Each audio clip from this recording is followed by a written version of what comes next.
Efforts gouvernementaux pour aider le citoyen à supporter les conditions de vie difficiles.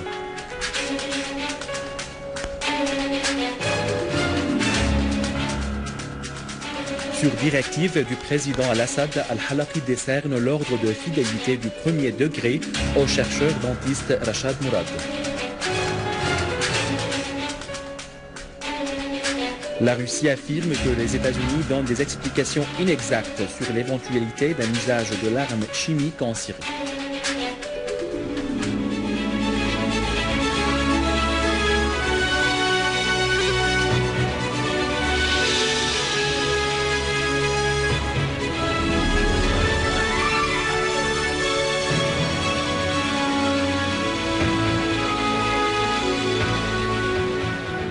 Mesdames et messieurs, bon après-midi et bienvenue dans notre journal.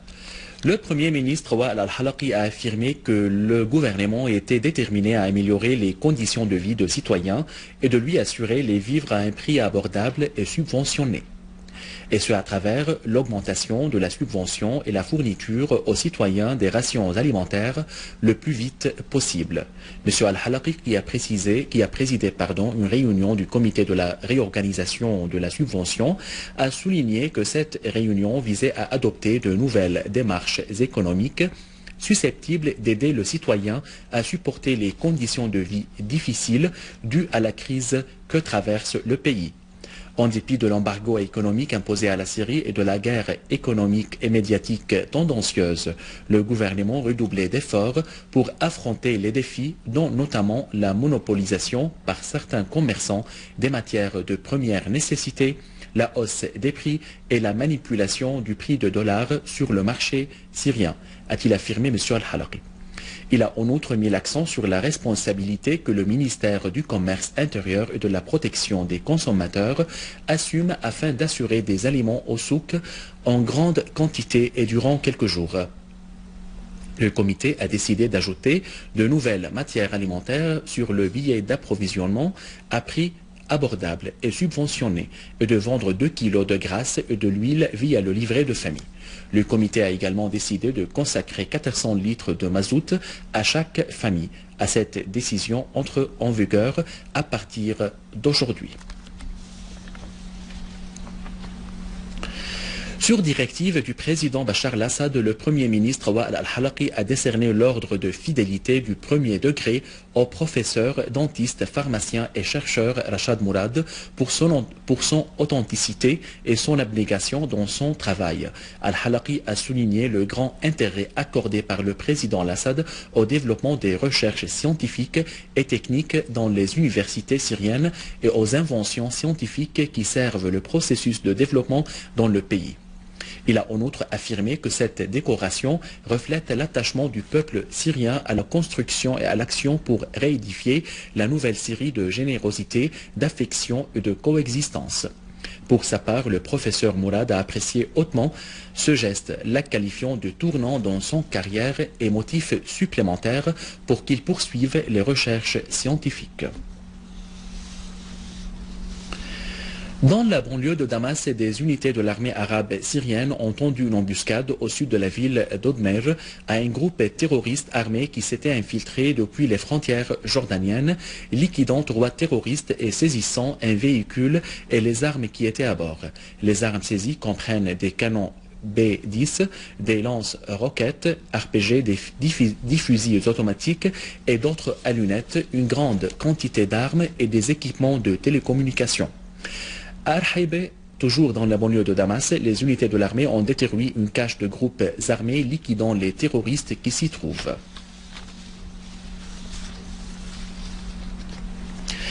À Palmyre, les services de sécurité spécialisés ont mené des campagnes de ratissage dans la région Al-Qaryatain et ses environs.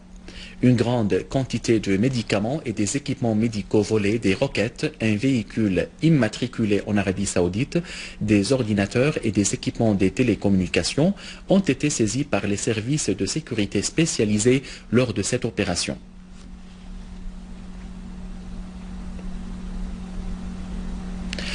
L'armée a découvert à Kaboun et à Harasta 2 tunnels utilisés par les terroristes pour se déplacer, se cacher et stocker leurs armes. Une source militaire a déclaré à Sana que l'entrée du premier tunnel de 300 à 400 mètres de longueur se situait sous un bâtiment de la zone industrielle de Kaboun. Le tunnel, qui est de 4 à 6 mètres de profondeur et de 1,5 mètre de largeur, était équipé d'électricité. Les terroristes utilisaient le tunnel pour transporter les armes vers le quartier de Kaboun.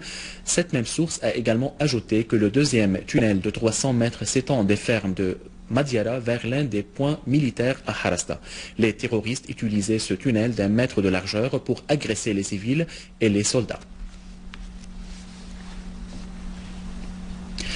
À Hama, l'armée arabe syrienne a neutralisé un rassemblement de terroristes de Jabhat al-Nusra. L'affrontement a eu lieu près du carrefour de Abdin, dans la ville de Tal Qassabin, dans la plaine d'Al-Rab. L'armée arabe syrienne a tué de nombreux terroristes et leurs armes ont été détruites. Une source bien informée au gouvernorat de Hama a indiqué à l'agence Sana que l'armée a tué des membres d'un groupe terroriste dans la ville de Kafr Nabouda et détruit leurs armes, dont des mitrailleuses lourdes.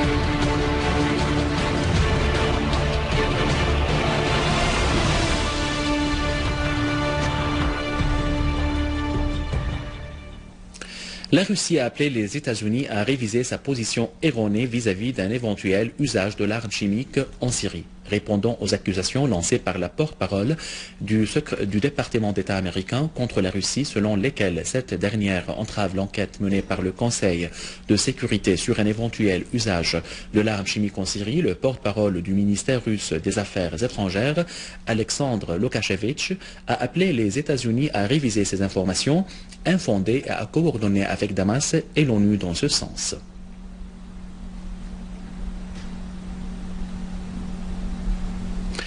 À Bahreïn, le mouvement du 14 février a appelé ses partisans à descendre en masse dans les rues le 14 août prochain et à se rassembler devant les ambassades des États-Unis, de Grande-Bretagne et d'Arabie Saoudite à Manama en signe de condamnation des crimes commis par les forces saoudiennes et bahreïnies contre les protestataires pacifiques et afin d'exprimer leur protestation contre le mutisme affiché par ces ambassades à l'égard des pratiques inhumaines des forces saoudiennes et bahreïnies.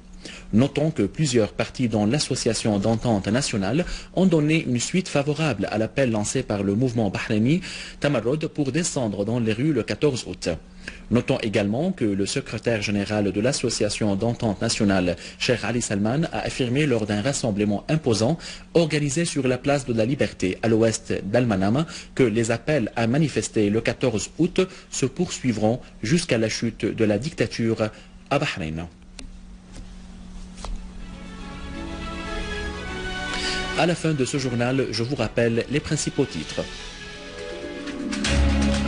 Efforts gouvernementaux pour aider le citoyen à supporter les conditions de vie difficiles.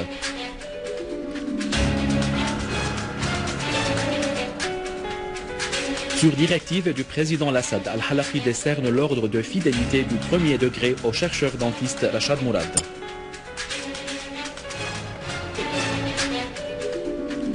La Russie affirme que les États-Unis donnent des explications inexactes sur l'éventualité d'un usage de l'arme chimique en Syrie. Mesdames et messieurs, c'était notre journal d'aujourd'hui. Merci de l'avoir suivi et au revoir.